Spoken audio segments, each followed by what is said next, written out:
Pemirsa, jelang vonis kasus pembunuhan berencana terhadap Brigadir Yosua Huta Barat yang dilaksanakan pada pekan lalu, para anggota majelis hakim ini mendapatkan intimidasi. Benarkah ada intervensi dari seorang Brigadir Jenderal dan juga seorang Hakim Agung? Kita akan membahasnya bersama dengan Bang Mustafa Silalahi atau Bang Moses, seperti biasa hadir bersama saya di Cakap-Cakap episode kali ini. Bang Moses. Halo Mbak Jihan. Halo teman-teman. Baik, Bang Moses, ini kita sudah satu pekan kemarin ya, vonis kita dengarkan bersama-sama untuk para terdakwa atau para Ferdy Sambo CS, begitu. Nah, sebetulnya Tempo dapat cerita apa aja nih dari para anggota majelis hakim tentang apa-apa yang terjadi sebelum akhirnya vonis jatuh di tanggal 13, 14, 15. Bagaimana? Ya, baik, terima kasih Mbak Jian. Halo, selamat berjumpa kembali lagi teman-teman di seluruh Nusantara dan dunia bahkan.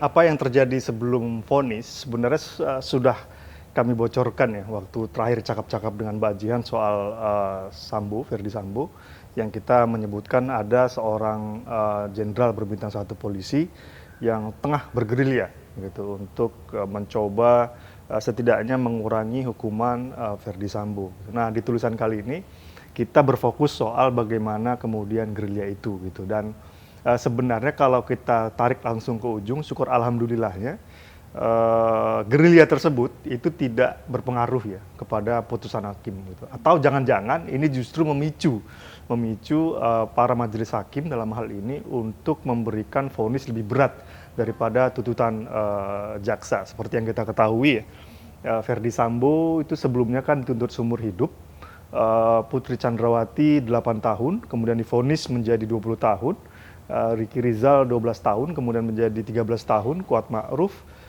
dari 8 tahun juga tuntutan menjadi 15 tahun.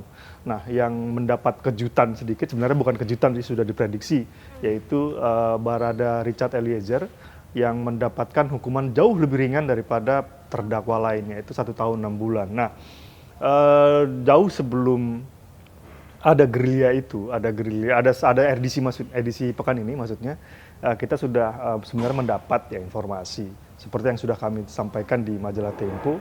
Kita sudah mendapatkan informasi ada gerilya-gerilya tersebut gitu loh, yang kemudian lebih dikonkretkan, dan dalam hal ini kita katakanlah mendapat newspack ya, kalau kami istilahnya newspack, dengan pernyataan Pak Menteri Koordinator Politik Hukum dan Keamanan Pak Mahfud MD yang menyatakan ada seorang Brigadir Jenderal. Nah, ini kan informasinya selaras ya dengan kita ya, yang kemudian setelah kami cari tahu lagi, kami coba tanya lagi ke beberapa pihak, ternyata salah satu lembaga yang mengawasi tugas hakim, yaitu Komisi Yudisial, itu ternyata juga mendapat informasi yang sama. Jadi klop lah ini gitu. Kita sudah konfirmasi ke beberapa orang, ada beberapa nama yang kita dapat, sampai akhirnya dari lewat hasil cross check ke sana kemarin ini kita mendapatkan 1 nama, yaitu si Brigadir Jenderal yang bertugas di satuan elit khusus, dan juga dia ini pernah bekerja sama dengan Ferdy Sambo ketika masih aktif di kepolisian RI gitu. Nah, ini yang kemudian kita ceritakan bagaimana, dan selain itu seperti yang sudah Mbak Jian sampaikan, sebenarnya bukan 1 hakim agung gitu, ada beberapa, 2 sih sebenarnya gitu. Ada 2 hakim agung yang memang tidak mengintervensi langsung, tapi ini menanyakan soal putusan ini kepada majelis hakim. Nah, pemirsa juga, Mbak Jian juga perlu tahu, untuk kasus Ferdy Sambo ini itu dibentuk 3 majelis hakim. Yang pertama adalah majelis hakim yang dipimpin oleh Pak Wahyu Iman Santoso.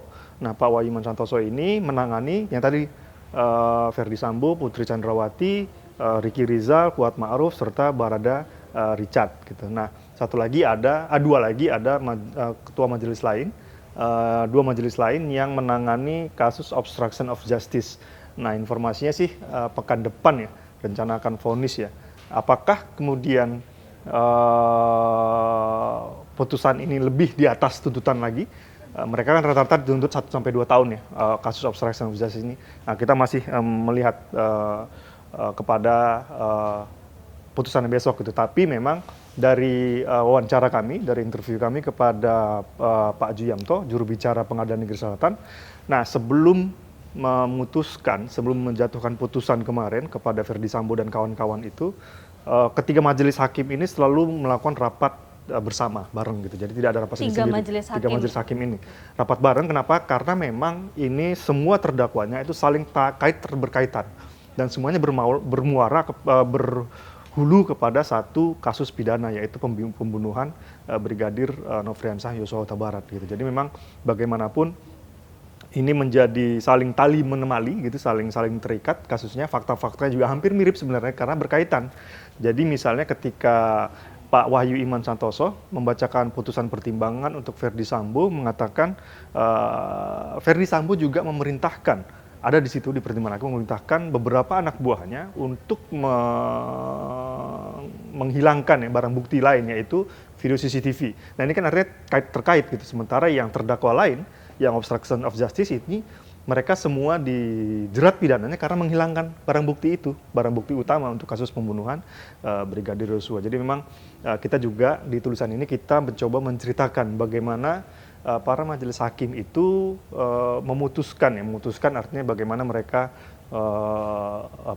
menyiapkan putusan tersebut. Dan menariknya adalah sesuai apa yang sudah tertulis di majalah Tempo. Jadi teman-teman silakan baca majalah Tempo, di situ diceritakan bagaimana hakim membuat rapat-rapat khusus, rapat-rapat itu dengan para pimpinan gitu, para pimpinan yang ini sebuah kalau versi Pak Juyamto mengatakan ini di luar kebiasaan gitu. Memang Anomali begitu. Bukan anomali, tapi di luar kebiasaan dan tidak terlarang, tapi memang sudah sepantasnya begitu gitu. Kalau anomali kan ada sisi negatifnya gitu. Kalau ini enggak, ini satu sisi yang baik. Karena apa? Karena tadi semua fakta itu saling satu berkaitan gitu. Nggak bisa misalnya Verdi Sambo kan juga kena obstruction of justice nanti pada akhirnya kan.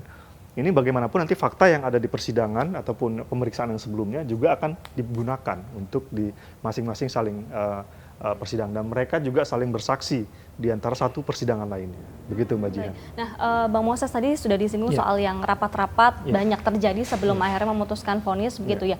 Tapi pertanyaan saya adalah di antara para anggota ketiga majelis hakim ini, apakah sempat ada perbedaan persepsi mungkin, perbedaan pendapat soal fakta persidangan dan lain sebagainya? Oke. Kalau informasi yang kita peroleh, perbedaan pendapat iya ada gitu, perbedaan pendapat, tapi lebih kepada perbedaan pendapat bahwa ini fakta atau tidak gitu, bukan kepada bahwa si terdakwa ini tidak terkait dengan pembunuhan ataupun tidak terkait dengan kasus kematian Brigadir Yosua. Artinya apa? Artinya tidak ada dissenting opinion atau DO ya istilahnya, atau perbedaan pendapat di antara para majelis hakim. Yang ada adalah mereka memperdebatkan, mendiskusikan fakta-fakta apa saja gitu. Misalnya fakta A, fakta B, ini bisa nggak diterapkan kepada si A, si B, si C gitu. Nah, ini biasa seperti ini. Jadi kalau bahwa Verdi Sambo, kemudian Putri Chandrawati, Ricky Rizal, Kuat Ma'ruf, serta Barada Richard itu terlibat pembunuhan, ya. Bahkan untuk Barada Richard ya, itu hakim juga mengatakan memang iya terlibat pembunuhan gitu. Tapi dengan berbagai macam pertimbangan lainnya yang kemudian dia mendapat keringanan. Salah satunya adalah justice kolaborator. Ini yang paling penting, dan urusan justice kolaborator ini juga menjadi salah satu fokus liputan Tempo ya. Dan di opini juga kita bahas bagaimana akhirnya Barada Richard menjadi seorang justice kolaborator, akhirnya bisa membocorkan bagaimana konstruksi sebenarnya dari kematian Brigadir Yosua ini. Artinya ada perbedaan tipe atau sifat dari kasus pidana satu ini dibandingkan dengan pidana pembunuhan yang lain ya Bang, sampai akhirnya tadi ada rapat-rapat yang lebih banyak ketimbang sedang mengadili dan segala macam. Bukan tipe, tapi lebih kepada ini lebih kompleks, banyak melibatkan. Jadi misalnya ya, ini terdakwanya cukup ramai, cukup banyak, dan ini melibatkan terdakwanya itu petinggi ya, seorang pejabat utama di Mabes Polri, dan ini seperti yang sudah pernah kami sampaikan, ini sepertinya kasus pidana pertama ya, melibatkan jabatan paling tinggi di Mabes Polri, yaitu Kepala Divisi Profesi dan Pengamanan, yang seharusnya bertugas sebagai polisinya, pengawasnya para kepolisian gitu. Nah ini yang menjadi pertimbangan, dan lain lagi memang ini adalah saling terkait, saling kait-mengait gitu, jadi banyak gitu. Dan saksinya juga banyak sekali gitu, seperti yang Mbak Jihan dan pemirsa ketahuin, itu untuk misalnya polisi yang diperiksa untuk dalam kasus kode etik saja itu kan seratusan orang. Bisa dibayangkan betapa riuhnya, hektiknya persidangan kemarin, belum lagi saksi-saksi dari pihak terdakwa yang diajukan ya, baik saksi ahli segala macam, orang-orang lain yang dianggap meringankan itu juga banyak sekali. Jadi memang ini juga kalau kami lihat demi efektivitas persidangan ya. Perlu diketahui sidangnya itu dimulai pada Oktober kemarin. 17. Sebenarnya banyak pihak memperkirakan itu Desember sebenarnya selesai gitu. Oh, oke. Kita sendiri kemarin di ngobrol-ngobrol kita cakap-cakap terakhir, saya sendiri memperkirakan bahkan sampai Februari, walaupun tuntasnya itu sampai ingkrah maksudnya ya. Itu bisa bulan 5 atau ketemu lagi bulan Juli ketika kasus kematian Brigadir Yosua itu terjadi gitu. Jadi ini memang masih panjang kecuali untuk Barada Richard karena sudah ingkrah. Kenapa ingkrah? Karena jaksa tidak mengajukan banding atas putusan 1,5 tahun. Artinya ini sudah tetap. Dan kalau tidak ada aral melintang, dia kemungkinan bebas Mei.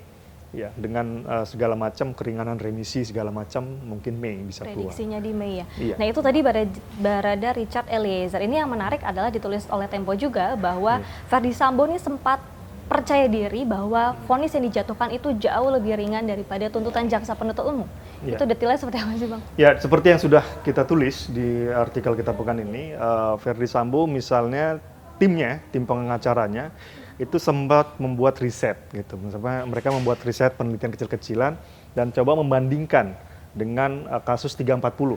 340 adalah pidana untuk hukuman pembunuhan berencana otaknya. Nah, dalam hal ini mereka merujuk kepada kasus kematian Hakim Agung Safiyuddin Kartasasmita yang menjadi terdakwanya kala itu adalah Hutomo Mandala Putra atau Tommy Soeharto, putra bungsunya Presiden Soeharto kala itu, yang Tommy Soeharto kemudian divonis 12 tahun penjara atau 15 tahun penjara ya kalau saya tidak salah, yang kemudian dipotong lagi revisi dan terbukti kemudian dia menjadi otak pembunuhan di ketika itu gitu. Nah, ini yang kemudian menjadi acuan tim kuasa hukum dengan berkaca seperti ini gitu. Dengan harapan Ferdy Sambo nantinya juga akan mengalami jumlah hukuman yang berbeda gitu. Nah, yang menariknya memang kalau Mbak Jihan tadi sebenarnya menyebut sebelumnya itu Ferdy Sambo lewat orang-orangnya sempat, kalau kami tidak salah ketika pemeriksaan kemarin atau sepanjang itu dalam persidangan, dia sempat melontarkan gertakan-gertakan gitu. Dia bilang jangan dihukum maksimal gitu, dihukum maksimal atau diancam buka-bukaan gitu. Nah, ada beberapa pihak kita coba mengkonfirmasi informasi dan memang ada informasi tersebut dan tapi ternyata memang yang harus kita beri apresiasi adalah majelis hakim ya dalam hal ini ya, tidak sedikit pun goyah dengan segala macam intimidasi dan atau gerakan-gerakan bawah tanah ini.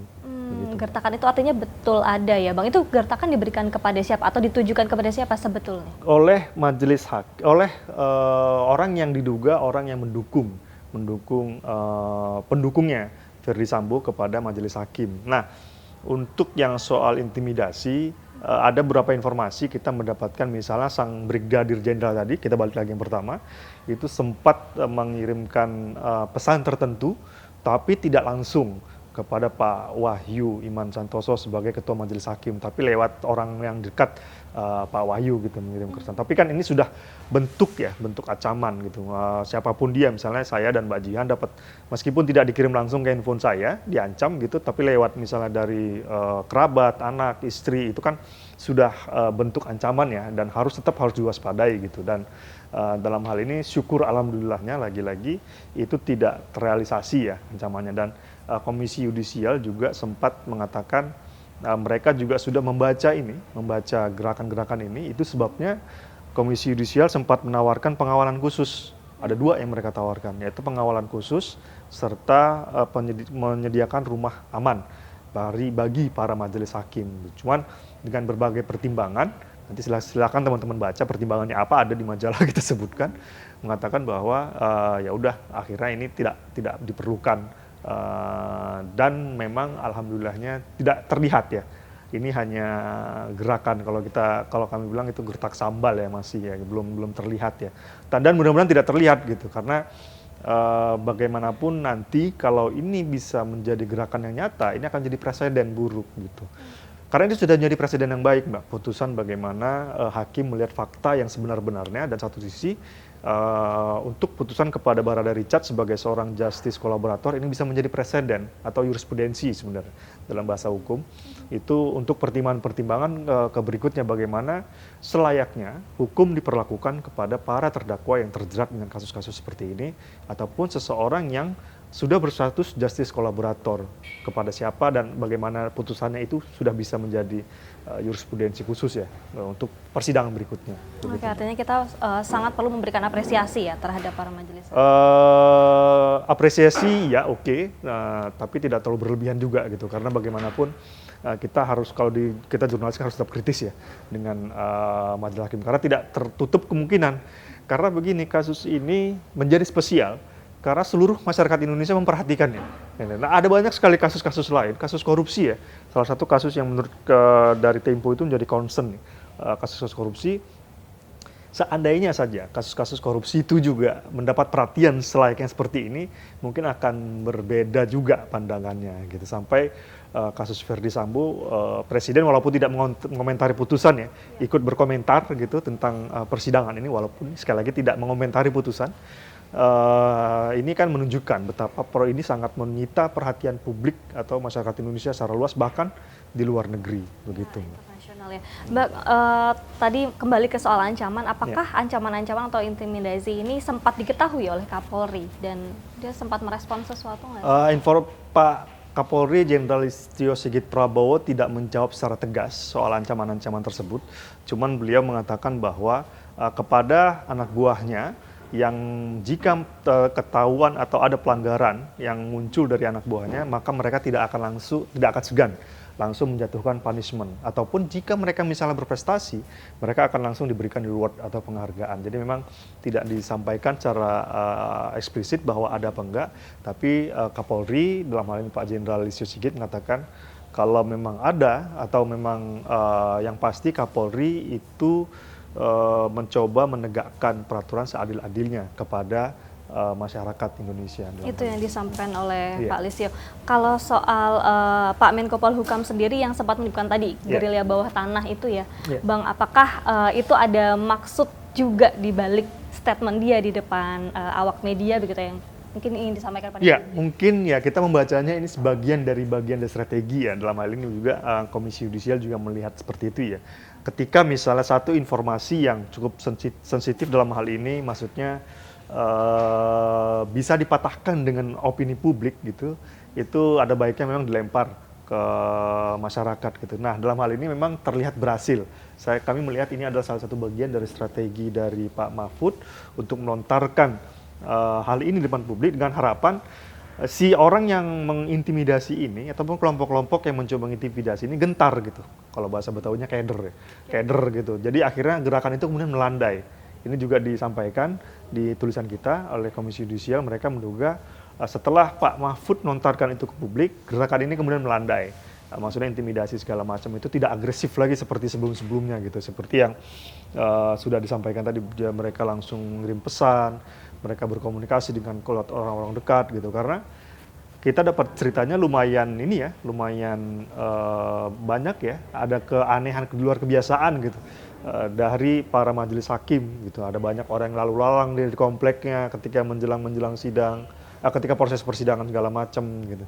Ditemukan suatu barang lah di mobilnya gitu. Untuk detailnya kita baca aja di majalah Tempo. Bang, apakah upaya ancaman atau intimidasi ini juga masih mungkin terjadi di proses hukum selanjutnya? Kan kita tahu ini mereka 4 terdakwa dari totalnya 5 ini sudah mengajukan banding. Ya, problemnya begini ya, bagaimanapun kejahatan, kecurangan itu sulit sekali kita prediksi itu maksudnya terjadinya kapan ya. Karena ini kan berkaitan dengan hati seseorang gitu. Jika memang dalam hatinya pengen berbuat kejahatan, tapi itu dia nggak tahu kapan dia melakukannya, itu akan sulit kita prediksi kapan terjadinya gitu. Tapi bahwa ada potensi ancaman berikutnya, ya gitu. Karena apa? Karena masih ada proses berikutnya, Mbak. Tadi selain Barada Richard, kemungkinan yang lain-lain kan juga mengajukan banding ya atas putusan itu gitu, meskipun misalnya ya tadi Richard tadi tidak mengajukan banding, tapi yang lain-lain sepemantauan kami itu akan mengajukan banding, yang artinya nanti ada proses banding di pengadilan tinggi, kemudian ada proses kasasi lagi kalau misalnya nanti belum puas juga masing-masing pihak, baik ini pihak terdakwa maupun pihak kejaksaan tidak puas, ada proses kasasi di Mahkamah Agung. Kalau juga belum puas, ada proses PK, peninjauan kembali gitu. Jadi mungkin prosesnya mungkin agak butuh beberapa bulan lagi ya sampai benar-benar ingkrah ya. Sebelum lagi kita bicara misalnya putusan vonis matinya Verdi Sambo gitu. Karena itu tidak serta-merta langsung bisa dieksekusi gitu. Ada pertimbangan sesuai KUHP kan, menunggu 10 tahun, adakah perubahan segala macam, baru kemudian bisa dilaksanakan eksekusi mati dan segala macam. Jadi ini kan butuh waktu yang memang panjang dan prosesnya lama. Nah, apakah bisa terjadi hal-hal itu di sepanjang jalan? Bisa jadi, gitu, bisa jadi gitu. Nah, itu pentingnya. Dan ini juga berkali-kali saya sampaikan bersama cakap-cakap Bajian, pentingnya juga publik ya sama-sama mengawasi, sama-sama melihat, dan kita juga sama-sama jurnalis itu terus ya memantau kasus ini sampai nanti benar-benar ingkrah gitu. Karena ya ini kami juga sudah sampaikan di sebelumnya, ini Verdi Sambo ini bukan orang sembarangan gitu. Dia orang yang sudah lama berkarir di kepolisian, ada sekitar hampir 30 tahun ya berkarir di kepolisian RI. Dan juga dia punya banyak jaringan, punya banyak mantan anak buah yang masih loyal. Bahkan seorang brigadir jenderal tadi yang disebutkan Pak Mahfud itu juga masih bergerilya gitu. Artinya meskipun dia sendiri sudah bukan anggota Polri ya Bang, masih ada kemungkinan loyalitas tadi. Hubungan kedekatan ya, karena mungkin seseorang yang di pendukungnya ini bertahun-tahun bersama si Sambo menjadi kenal dekat, jadi kedekatan gitu. Dan faktor-faktor lainnya gitu. Karena kalau kita lihat aja bagaimana proses persidangan Ricky Rizal dan Kuat Ma'ruf, bahkan untuk memeriksa saksi aja, salah satu saksi yang namanya Susi, itu majelis hakim kesulitan karena jawabannya tidak tahu, ya tidak tahu, ya tidak tahu gitu. Nah, ini membuktikan apa gitu? Kalau memang tidak ada bayang-bayang Sambo dalam kasus ini, mungkin Susi ya dalam hal ini bersaksi akan lebih lepas gitu. Dan ingat, salah satu putusan pertimbangan hakim untuk putusan Ricky Rizal dan Kuat Ma'ruf adalah mereka bertele-tele dalam memberikan kesaksian dan dianggap inkonsisten. Seandainya saja mereka mau konsisten segala macam, mungkin akan lain ya ceritanya ya. Artinya ada peluang. Artinya apa? Ada yang mencoba tetap mereka tutupi dari persoalan ini gitu. Ada mereka mencoba menutupi. Dugaan kami mereka menutupi sesuatu. Karena kalau orang yang namanya plong atau mereka sudah ikhlas apa ya terjadilah gitu, ya udah lepas aja kesaksian. Tapi ketika persidangan kemarin terlihat ya bagaimana Ricky Rizal, Kuat Ma'ruf mencoba berputar-putar terhadap satu fakta, muter-muter, tidak juga mengaku dan segala macam. Ini yang kemudian juga menjadi pertimbangan hakim kan, memberikan putusan lebih berat kepada Ricky Rizal dan Kuat Ma'ruf. Ya, ini yang sulit kita nafikan bahwa Verdi Sambo meskipun sudah tidak menjabat apa-apa di Polri, masih punya kekuatan. Masih punya kekuatan, dan ini salah satu fenomena yang lazim ya. Untuk misalnya kita misalnya contoh bandar narkotika gitu di Indonesia, tetap aja kan masih beroperasi walaupun dia di penjara gitu. Kalau kita mencontohkan El Capo di Meksiko, bandar mafia narkotika besar di Meksiko, dia tetap mengontrol peredaran narkotika itu walaupun dia di balik penjara. Jadi memang setiap orang besar, setiap orang yang ditakdirkan memiliki pengaruh, maka dia pasti akan memiliki pengikut yang lumayan dan itu biasanya loyal begitu. Oke, baik. Terima kasih banyak Bang Moses sudah jadi cakap-cakap tadi. Kembali lagi pekan ini kita membahas soal kasak-kusuk sebelum vonis ya Bang, covernya itu ya. Dan bagi pemirsa ingin mengetahui lebih detail, tadi sudah ada beberapa informasi yang disinggung oleh Bang Moses, tapi cerita detailnya seperti apa silakan baca langsung di majalah.tempo.co ataupun baca di majalah cetaknya. Dan pemirsa, akhir kata saya Dewi Cihan beserta kalian bertugas pamit undur diri, kita akan jumpa di cakap-cakap episode selanjutnya. Sampai jumpa.